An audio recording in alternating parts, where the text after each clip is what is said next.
ये वर्णन करते हैं कि एकादशी व्रत को हरितोष व्रत कहते हैं। भगवान की प्रसन्नता के लिए, हरिजू की प्रसन्नता के लिए एकादशी व्रत रहा जाता है। प्रायः समस्त वैष्णव जन रहते हैं। जो रसिक जन प्रियाजू के चरणों के अनन्य हैं, उनका एक ही व्रत है, श्यामा श्याम की 8 पहर उपासना करते हुए अपने मन वृत्ति को श्यामा श्याम में समर्पित करना।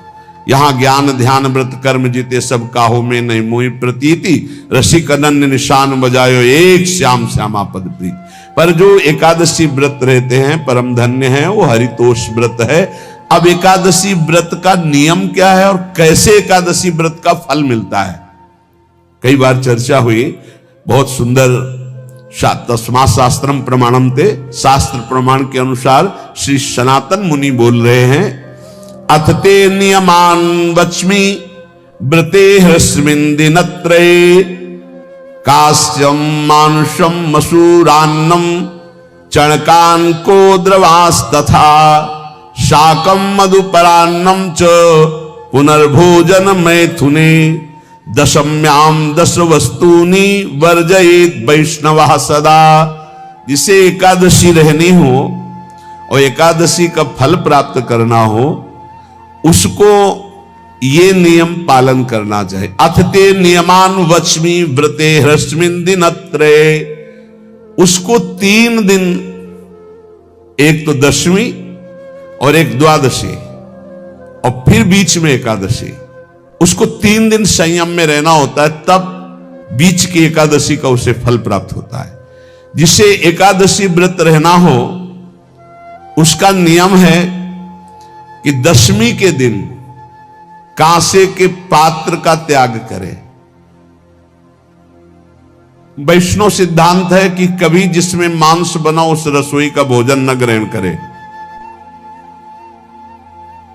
मसूर की दाल, चना की दाल, कोदो और कोई भी शाक, शहद, दूसरों का अन्न, दोबारा भोजन और मैथुन, ये दशमी के दिन त्याग दे।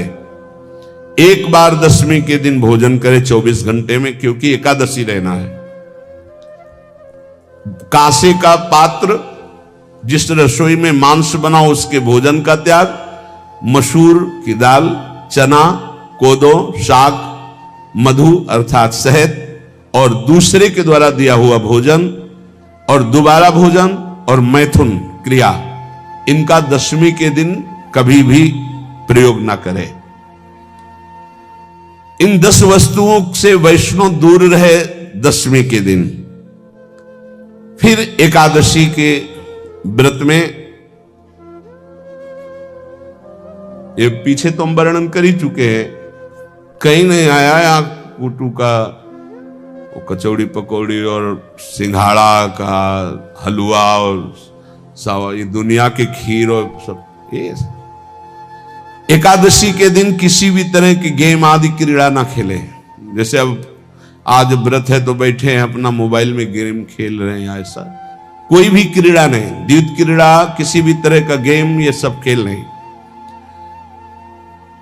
द्वित क्रीड़ाम च निद्राम च तांबूलम दंत धावनम, परापवादम पैशून्यम स्तेयम हिंसाम तथा रतिम, कोपम हृतवाक्यम च एकादश्याम विवर्जयेत। एकादशी के दिन उपासक को चाहिए कि वो किसी भी तरह की क्रीड़ा, मनोरंजन बिल्कुल नहीं। चनिद्राम, नींद नहीं लेनी उसको, न दिन में न रात में, एकादशी व्रत। और प्रायः पुराने महापुरुषों ने ऐसा किया है। रामदास जी डाकोर के रात में जाते थे, रणछोड़ भगवान के यहां कीर्तन करते थे जाकर। तभी तो भगवान उनके कीर्तन पर, उनकी भक्ति पर रीझ कर गाड़ी में बैठकर उनके साथ आए थे। पूरी रात जगकर कीर्तन करना, और दिन में तो सोना ही निषेध है। द्वित क्रीड़ाम च निद्राम च तांबूलम, पान खाना निषेध है एकादशी को, बिल्कुल नहीं। जो व्रत रह रहे हैं। और दंत धावनम, वृक्ष से तोड़कर जो दतून की जाती है एकादशी के दिन नहीं। परापवादम, दूसरे की निंदा करना, चर्चा करना नहीं, अर्थात अधिकतर मौन व्रत धारण करे एकादशी के दिन। पैशून्यम, चुगली करना। स्तेयम, कोई चोरी करना। हिंसाम, वाणी से, शरीर से, मन से किसी को दुख पहुंचाना। रतिम, अर्थात भोग करना, मैथुन करना। कोपम, किसी के ऊपर गुस्सा करना। अनत वाक्यम, झूठ बोलना। एकादश्याम विवर्जयेत, एकादशी के दिन ये नहीं करना चाहिए। एकादशी को एक बार कुछ फलाहार शुद्ध, अगर आपके पास कोई व्यवस्था नहीं तो थोड़ा दूध है, जल है, ऐसे आप लेकर, या थोड़ा सा फल ले लिया, थोड़ा सा फल लेकर के प्राण पोषण, एक दिन में मर नहीं जाओगे। कितने तो निर्जला एकादशी रहते हैं, हर एकादशी निर्जला। पूज्य श्री मथुरादास जी निर्जला ही रहते थे हर एकादशी। चलो भैया, आपकी सामर्थ्य नहीं तो जल 2-4 बार ले लो, एक बार थोड़ा सा दूध और फल ले लो, चल जाएगा काम, प्राणों का पोषण हो जाएगा। ये आचरण न करे, एक बार कुछ आहार ले ले, वो भी शुद्ध भगवद अर्पित प्रसाद।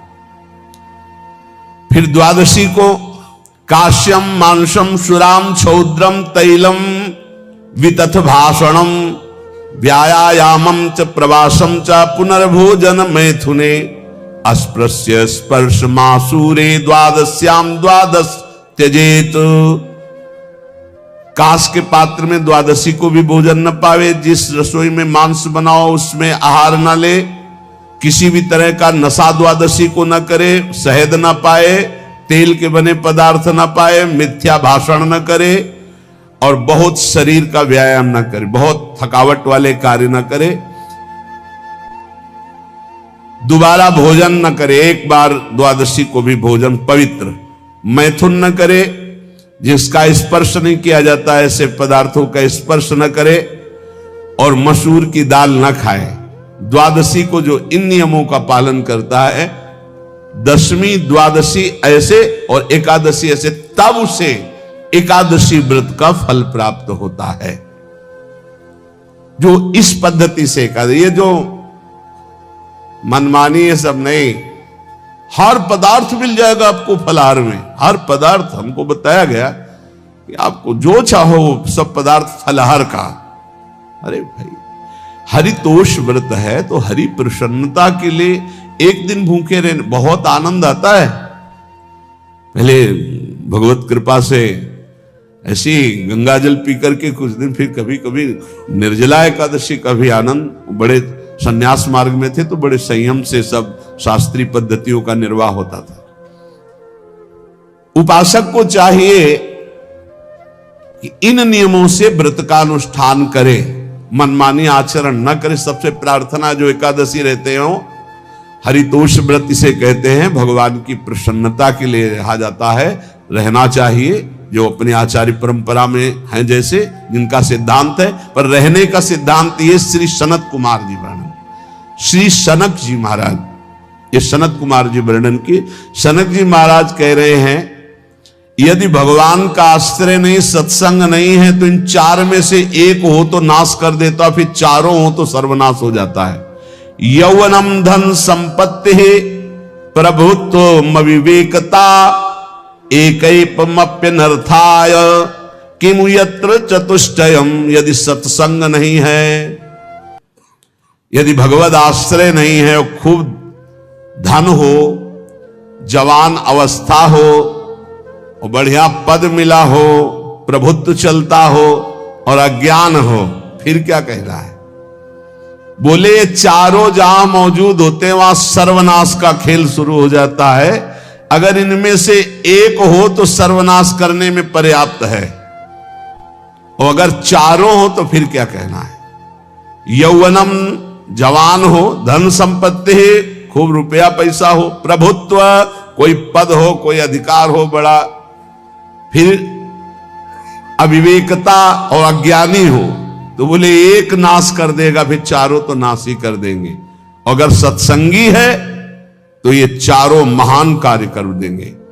क्या यौवनम, जवान है, खूब दूसरों की सेवा, मेहनत पूर्वक धन संपत्ति कमाकर माता पिता की सेवा, परिवार की सेवा।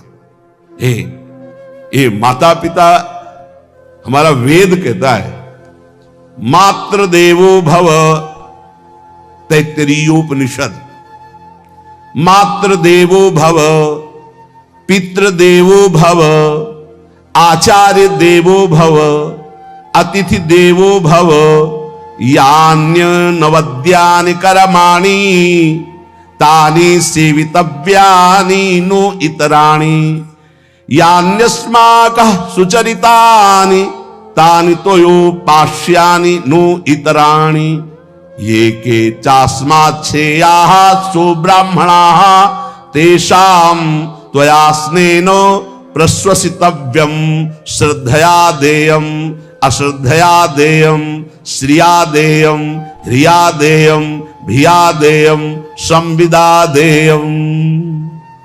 वेद कहता है मातृदेवो भव, माता साक्षात हमारी भगवान है।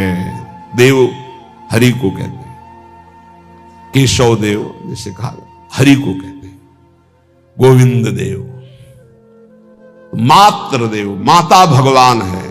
धिक्कार है उन पुत्रों को जो अपने माता के द्वारा पोषित किए हुए शरीर से हाथ उठाते हैं अपने माता पिता के ऊपर। नरक में तुम्हारी जो दुर्दशा होगी भोगोगे। एक हमको दिखाया गया दृश्य कि अपनी माता की कोख में लात मारता है, थप्पड़ मारता है, पिता बैठा है उसको लात मारता है, थप्पड़ मारता है, बाल घसीट कर गेट तक माता को ले जाता है। अब इनकी जो दुर्दशा होगी ये बोल नहीं पाएंगे, बता नहीं पाएंगे। ऐसी जगह मारा जाता है कि बस तलक्षते रहो, कुछ कह नहीं सकते, घोर नरकों की प्राप्ति होती। वेद कहता, तैत्तरीयोपनिषद, मातृ देवो भव, ध्यान से सुन लो, सत्संग है, ये माता साक्षात भगवान है। अगर तुमने मारा वाह भर करके इसके आंसू गिरे, जितने आंसुओं की बूंद से भूमि के कण भींजेंगे उतने कल्प तक नरक भोगोगे। ध्यान रखना, तुम्हारा कभी यश, कभी कीर्ति, कभी श्री, कभी हिरी, ये कभी तुम्हारे उदय नहीं हो सकती। तुम्हारा सर्वनाश हो जाएगा अगर मां पे हाथ उठाया। पितृदेवो भव, पिता साक्षात भगवान है।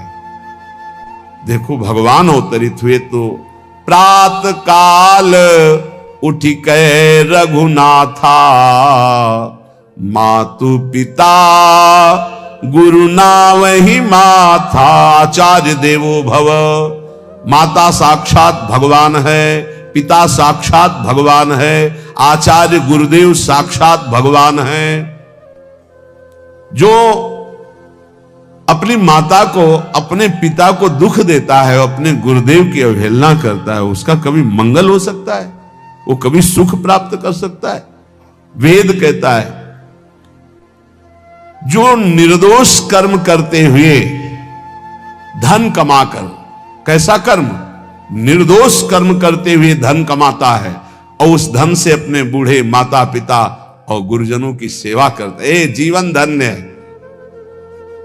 धिक्कार है उस पुत्र को, धिक्कार उस जवानी को, धिक्कार है उस धन को, धिक्कार उस बुद्धि को जिसको ये सब प्राप्त होने पर भी अपने बूढ़े माता पिता को दर दर के भटकने के लिए विवश कर देते हैं, जो अपने बूढ़े माता पिता को कष्ट देते हैं। जहां वेद कह रहा है मातृ देवो भव, पितृ देवो भव, आचार्य देवो भव, अतिथि देवो भव, चार बातें कही। अतिथि देवो भव, अगर बिना परिचय के कोई आ गया, कह रहा भूखा हूं, भोजन पवा दो, भगवान पधारे हैं, हम कह रहे मत अंदर आने दो, गेट के बाहर पवा दो, तुम्हारा संशय, पर उसे भूखा मत जाने दो। अतिथि देवो भव, जो निर्दोष कर्म करके अर्थ कमाकर अपने माता पिता गुरुजनों की सेवा करता है, उसी का जीवन धन है। पशुवत आचरण, मनुष्य शरीर प्राप्त करके राक्षस आचरण, राक्षसों की यही पहचान होती है। मां नहीं मातु पिता नहीं देवा, साधुन ते करवा वही सेवा। तुम्हारे जो पुण्य है ना सब भस्म हो जाएंगे, आप खिलवाड़ मत समझो। वो विरक्त है, भले तुम्हें नौजवान दिखाई दे रहा है, वो शरणागत है। जो आचार्य ने मंत्र दिया वही गुरु परंपरा से चला रहा, वही मंत्र उसमें। आप उसको बोल रहे हो हमारे लिए कुर्सी डालो, पैंट शर्ट पहने हो कुर्सी डाल। हाँ, आप असमर्थ हो तो हाथ जोड़कर प्रार्थना कीजिए कि बैठने में हमारी टांग टूट गई है, हम बैठ नहीं पा रहे हैं, क्या व्यवस्था हो सकती है क्या? याचना इस कोटि की। आदेश, बाबा जरा कुर्सी लाना, बाबा तो कुर्सी रख देंगे, आप उनको तुम भिक्षुक समझते हो। सारे सुकृत तुम्हारे नष्ट हो जाएं। ये जो संतों के द्वारा दिए हुए आसन में ये अयोग्य पुरुष बैठ जाते हैं ना, इनके सारे सुकृत नष्ट हो जाते हैं। ये क्या समझते हैं? तुरंत आसन दिया जाता है किसी भी, आओ आसन को प्रणाम करके समेट कर रख दो। अगर आसन में बैठने की योग्यता रही, आसन में बैठने की योग्यता उसकी मानी जाती है जो सामने बैठा है, उस स्थिति का हो या उससे श्रेष्ठ हो। बहुत होश में ये बातें सत्संग में ही मिलती है और अन्यत्र नहीं मिलती। आसन बिछाने का मतलब तुम कोई महान नहीं हो गए हो, अपने में दैन्यता नहीं तो वैष्णव किस बात के? आसन ग्रहण वैसे ही बिछा हुआ है, उसके ऊपर आसन लगा हुआ है गुरुजनों के लिए, श्रेष्ठ जनों के लिए। आप आसन में बैठने के अधिकारी हैं। सत्कर्म के द्वारा कमाए हुए धन से मात्र देवो भव पितृ, हम बार बार चिल्ला के कह रहे, क्योंकि कलयुगी इन पुत्रों को अब समझ में नहीं आ रहा। जो बोओगे वही काटोगे। अगर आप अपने पुत्रों को शत अध्यात्म की शिक्षा देंगे और स्वयं अध्यात्म से चलेंगे तो तुम्हारा बुढ़ापा ठीक से जाएगा नहीं। बुढ़ापा बहुत मुश्किल से कटता है, बहुत मुश्किल से। हाँ, हमें कई दृश्य देखने को मिलते हैं। बता रहे एक बार बिंदौर इधर है, इच्छावर फतेहपुर, वहां से भ्रमण करते यार, बड़े मकान से वयोवृद्ध भागते हुए आए, स्वामी जी स्वामी जी स्वामी जी। बहुत कष्ट में हो। क्या कष्ट है आपको? आपको महल से उतर रहे हैं, ये किसका है? बोले मेरा ही है। उनका कष्ट क्या है? बोले 4 लड़का है, 4 बहू है, सब खाते पीते हैं, मैं बहुत कष्ट में हूँ, सब कोई अपमान करता है। निकलो फिर बाहर, बाबा जी बनो, भजन करो, भगवान के मार्ग का अनुसरण करो। चौथी अवस्था है। बोले ये तो नहीं हो सकता, रहूंगा तो यही कुछ ऐसा कर दो कि जिससे हमारे बच्चों की बुद्धि बदल जाए, जो हमको पीटते हैं, गाली देते हैं। हमको वो जादू तो हम जानते नहीं, और चल पड़े। और बड़ा अंदर से चिंतन हुआ कि जीव कितना आसक्त है उन्हीं पुत्र परिवार घर में। अब बुढ़ापे का समय है, चौथी अवस्था में अगर घर ही में रह के भजन करो तो झंझट नहीं होगी। जो मिले जैसे मिले जीवन यापन करो, भजन करो, लेकिन प्रभु से मतलब नहीं। तो जितने भी जवान भाई बहन सुन रहे हैं, आप अपने माता पिता को, यहां हमारा वेद कहता है मातृ देवो हो, माता भगवान है, पितृ देवो हो, पिता हमारा भगवान है। धर्म के द्वारा कमाए हुए धन से माता पिता की सेवा करो। दूसरे दोषयुक्त कर्मों का कभी आचरण मत करो। यन्नस्माकं सुचरितानि तानि तोयो पापाश्यानि नो इतराणि। सुंदर आचरण करो जो महापुरुषों के द्वारा विधान किए गए हैं, पाप आचरण कभी मत करो। हमारे आचरणों में से एक भी ऐसा आचरण नहीं होना चाहिए जो दूसरे को दुखी करके धन संपत्ति लेने वाला हो। वेद कहता है पापाचरण किया और आपको गड्डी पकड़ा दी, आप निर्दोष को दंड दे दिए और दोषी को धन के कारण मुक्त कर दिए। अब आपके परिवार में जो तांडव मचेगा वो झेल नहीं पाओगे, चाहे कोई भी हो। बहुत ध्यान से सुनना, ये सत्संग है, ये शास्त्र है। जो अधर्म पूर्वक दूसरे के द्वारा दिए हुए धन से गलत निर्णय करता है, दोषी को मुक्त करता है और निर्दोष को दंड देता है, उसको दुखिया को न सताइए, दुखिया देगा रोए। जब दुखिया के मुखिया सुने तब तेरी गति क्या होए। मर्सिडीज गाड़ी में भून जाओगे भुट्टे की तरह अंदर, कोई सांस लेने की जगह नहीं मिलेगी। कैसे? आगे से गाड़ी में किसी कारण आग लग गई, चलती गाड़ी में। अब आजकल सब रिमोट का सिस्टम होता है, वो तार जल गए जिनसे गेट खोला जाता है। अब गेट लाख लोग हैं, आसपास कोशिश कर रहे हैं, न गेट खुल रहा है, न शीशा तोड़ा, भम मचा हुआ है, चीखते हुए अंदर एक एक परिवार का सदस्य भस्म हो रहा है। क्यों? किसी के परिवार को उजाड़ा तुमने, किसी के निर्दोष की तुमने दंड विधान किए हैं, पापाचरण किए, वो भोगना पड़ेगा। इसीलिए बार बार तुम्हें भयावह शब्दों से कहते हैं, कोई तुम्हें दंड नहीं देगा, तुम्हारे कर्म हर समय तुम्हारी खोपड़ी में सवार हो, वही तुम्हें दंड देंगे। इसलिए हमारा वेद कहता है, यन्यस्माकः सुचरितानि तानि तोयो पापास्यानि नो इतराणि। जिसमें महापुरुष विधान किए हैं कि ये आचरण करो वो सुकृत है, और जिसे मना करते ऐसे पापाचरण मत करो, कभी दूसरे का अहित मत करो। जो कोई भी हमसे श्रेष्ठ गुरुजन है उनका आदर करो, उनको आसन दो, उनको विविध पदार्थों से सुख पहुंचाओ, विश्राम कर लेने के बाद वार्ता करो। श्रद्धा पूर्वक माता पिता गुरुजन अतिथि इनकी सेवा करना परम धर्म है। अश्रद्धा पूर्वक इनको कभी मत बर्ताव करो। बोलना, भोजन, ले बूढ़े जनों को ऐसे देखा है, ऐसे बड़ा कर लो, तुम्हारी भी बुढ़ापा आएगी, पता नहीं आ पाएगी कि नहीं आ पाएगी। अगर आएगी तो बहुत बढ़िया आएगी, तुम्हें ऐसे सताएगी कि आप देख लेना। बहुत हमारा हृदय इस बात से पीड़ित हो जाता है कि मां के प्रति ऐसा बर्ताव, जिस मां ने इतना पिता की क्षमता से हजारों गुना बढ़कर माता का प्यार होता है। ऐसे माता को, ऐसे पिता को हमें तो लगता है रोज चरण धो के पीना चाहिए। भगवान साक्षात इनमें विराजमान है। भगवान सच्ची कहता हूं, जो अपने माता पिता को त्रास देते हैं भगवान भी रक्षा नहीं करेंगे, कोई दान पुण्य तुम्हारा काम नहीं आएगा, क्योंकि ऐसे महामहिम पूज्य माता पिता के प्रति आप ऐसा देखो। प्रार्थना करते, चाहे गाली बकने वाले, गुस्सा करने वाले माता पिता हो, यदि वो चल नहीं पाते, वयोवृद्ध है, तो भगवान की तरह पूजा करो, उनके व्यवहार को मत देखो, तुम्हारा काम बन जाएगा, उनका आशीर्वाद आपको मिल जाएगा। आर्थिक स्थिति के अनुसार अतिथि की सेवा करो, गुरुजनों की सेवा करो, भय से भी युक्त होकर सेवा करो। अधिकार है माता पिता का, गुरुजनों का। यदि आप सेवा नहीं करोगे तो अपराध लगेगा। इतना बड़ा शरीर पैदा किया है, लेबरी करो, रिक्शा चलाओ, उससे जो मिले अपने माता पिता की सेवा करो। तो यहां कह रहे कि ये चार अगर आपके पास हैं, इनका सदुपयोग नहीं हो। यौवनम धन संपत्ति प्रभुत्वम अविवेकता एकैपमप्यनर्थायम किमु यत्र चतुष्टयम। यदि धन है, जवानी है, आपका प्रभुत्व चलता है, बड़े पद में हो और अज्ञानी हो, एक तो सर्वनाश कर देता, फिर चारों हो तो सर्वनाश पक्का। और यदि कहीं भगवान का आश्रय मिल जाए, संत जनों, तो ये परम मंगलदायक है। अविवेक विवेक में बदल जाता है। जो धन है, इसकी तीन गतियां बताई गई है।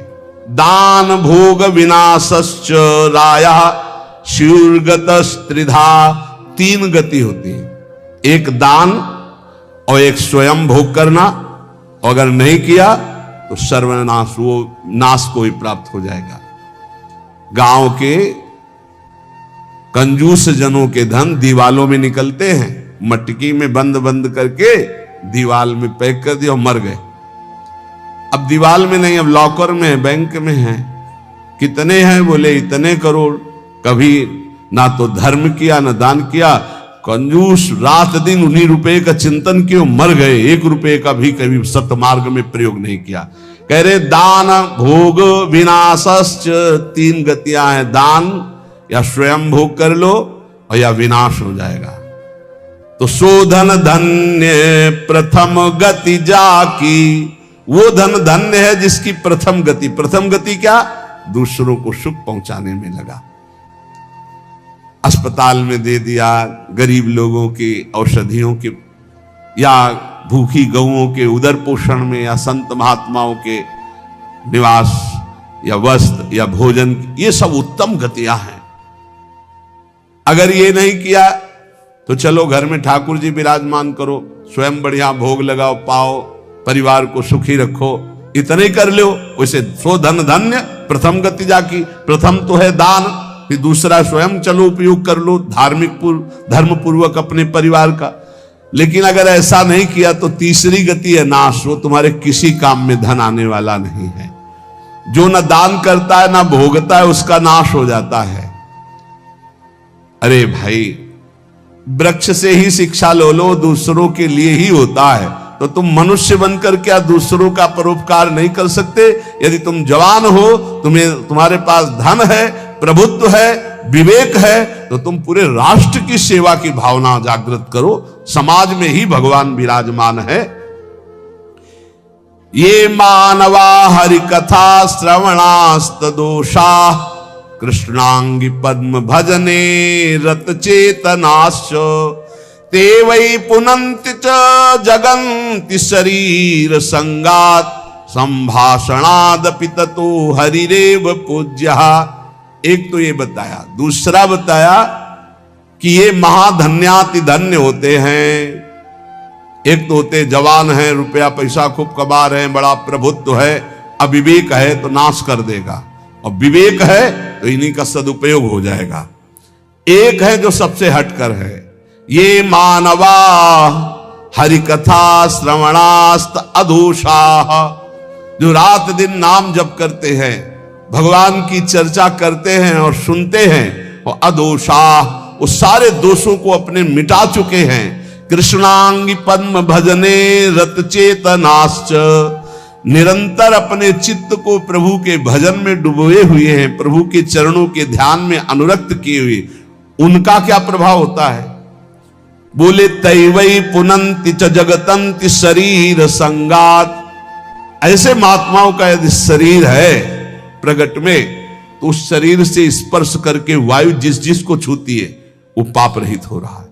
जो उनके दर्शन करते हैं वो पाप। संत दरस जिमि पातक तरई, संतों के दर्शन मात्र से पाप नष्ट होते हैं, उनके शरीर के स्पर्श से पाप नष्ट होते हैं। संभाषणादपि ततो हरिरेव पूज्यः, यदि उनसे संभाषण करने को मिल जाए तो बोले वो इतना पवित्र हो जाता है कि भगवान उनमें वास करने लगते हैं। हरिदेव, हरि उसमें विराजमान है, हरि ही है, ऐसा वो पूज्य हो जाता है। यदि जो नाम जप कर रहे हैं, जिनका चित्त भगवान के चिंतन में है, जो कथा भगवान की चर्चा कर रहे हैं, जो भगवान की चर्चा सुन रहे हैं, अदोषाः, जो समस्त दोषों पर विजय प्राप्त कर चुके हैं, ऐसे मानवाः पुनन्ति च जगतन्ति, वो पूरे जगत को पावन करने की सामर्थ्य रखते। सतरत सतरत सा लोकान तारयति मम भक्ति युक्तो भोनम पुनातु, वो लोक के लोक पावन कर देते। कैसे?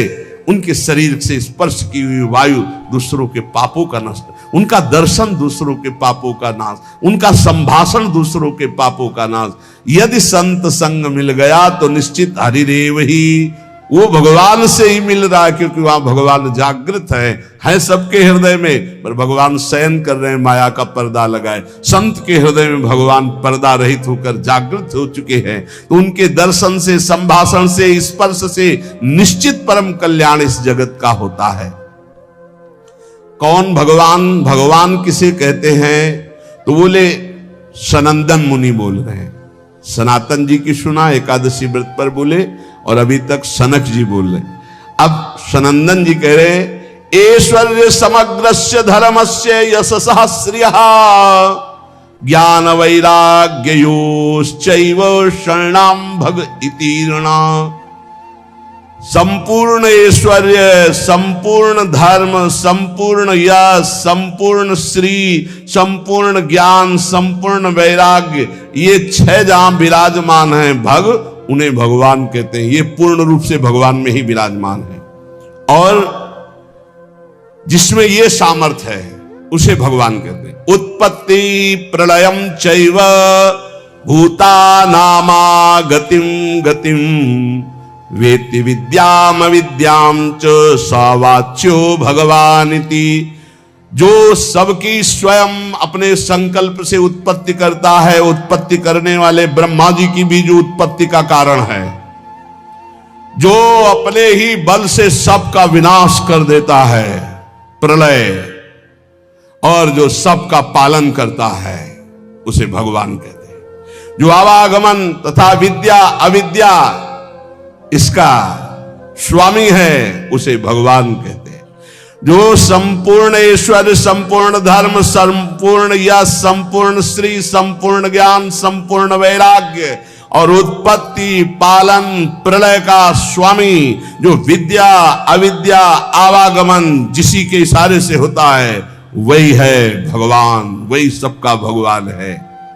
इसलिए जो उपासक भगवान की आराधना करता है, वो ये देखे, सा एवाधस्तात् वेद, सा उपरिष्टात्, सा पश्चात्, सा पुरस्तात्, सा दक्षिणतः, सा उत्तरतः, सा एवेदः सर्वमित्यथातो अहंकार देश एवाहमेवाधस्तादः मुपरिष्टादहं पश्चादहं पुरस्तादहं दक्षिणोतो मुत्तरोतो मे वेदः सर्वमिति। वो जो भगवान है, कहा है? बोले सा एवाधस्तात्, सा उपरिष्टात्, वो नीचे है, वो ऊपर है, वो पीछे है, वो आगे है, वो दाहिने भी है, वो बाएं भी है, और वही ये सब कुछ है जो देख रहे हो, केवल भगवान ही भगवान है। बोले जो ऐसा देखता है, उसका अहंकार भगवान में लीन हो जाता है। अब वो देखता है, मैं ही नीचे हूं, मैं ही ऊपर हूं, मैं ही पीछे हूं, मैं ही आगे हूं, मैं ही दाहिने हूं, मैं ही बाएं हूं, मैं ही ये सब कुछ हूं, मैं अहम ब्रह्मास्मि। दो भाव बताए, एक भक्त जो भगवान को सर्वत्र देखता है, और एक जो अपने अहम को भगवान में स्थापित कर देता है भेदभाव से, वो अपने आत्मस्वरूप को देखता है। जिसने ऐसा भगवान का अनुभव कर लिया कि आगे पीछे दाहिने बाएं ऊपर नीचे हर समय मेरे श्री भगवान हैं, तो न पश्यो मृत्युम, इसका फल है। पश्यति न रोगम नोत दुखाताः सर्वाः पश्यः पश्यति सर्वमाप्नोति सर्वस इति। बोले उसको किसी भी प्रकार का रोग दुख नहीं दे सकता। जो ये देखता है, सा एवाधास्तात्, सा उपरिष्टात्, सा पश्चात्, सा पुरस्तात्, सा दक्षिणा, सा उत्तरा, उत्तर में दक्षिण में ऊपर नीचे दाएं बाएं हर समय मेरे प्रभु हैं, केवल प्रभु को देखता है, तो न पश्यो मृत्युम, मृत्यु की ताकत नहीं कि उसकी तरफ देख सके। ध्यान देना।